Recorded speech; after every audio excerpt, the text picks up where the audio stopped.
Рамазан басталғалы қайырымдылық шаралары толассыз жалғасып жатыр. Бүгінгі игілікті істің себепкері әуелі Құда, екіншіден жақсылықта жарысқандардың ауызбіршілігі мен ниеті және пейілі. Бүгін Алланың қалауымен 6 қайырымдылық қоры ұйымдасып, 700 адамға ауызашар дәмін таратамыз. Олай болса, қайырымдылық қорларының дайындығы қалай екен, бірге бақылап көрейік.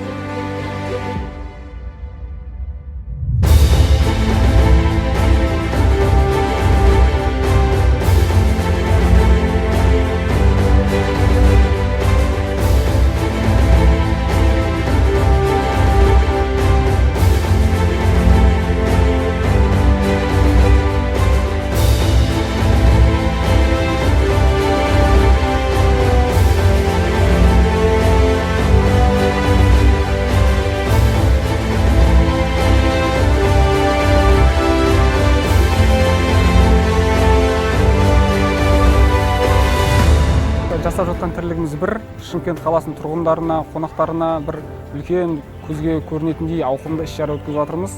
Қайырымдылық қорлардың бәрі бірігіп, бұндай жұмыс жасауында үлкен береке бар деп білем.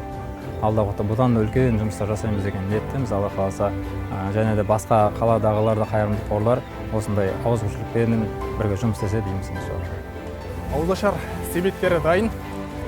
Ендігі жұмыс көлікке барып жайғастыру.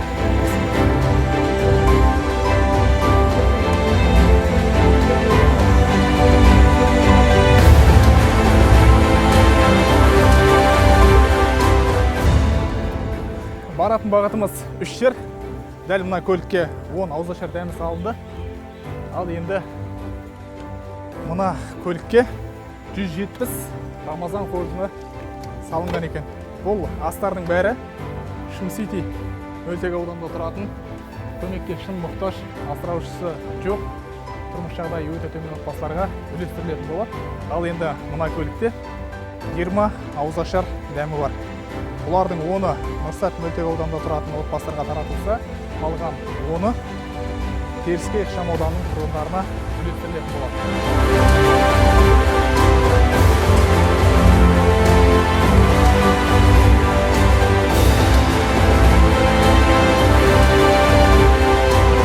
Айтылған мекен-жайға келдік. Бұл Шым-Сити ықшам ауданы. Мына жақта қаумалаған жұрт бізді тосып тұр екен. Ендеше Жаннат Фердауси қайырымдылық қоры атынан ауызашар дәмдерін таратамыз. Олай болса, бисмилля.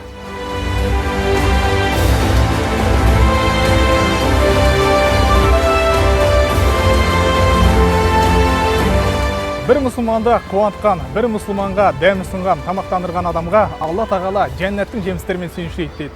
Раббым ұстаған оразамызды қабыл етіп, қияметте сауабын молынан беріп, ниетімізді қабыл етсін. Шуақты күндеріміз оралып, тұрақты тірлігіміз қайта қалпына келсін ағайын.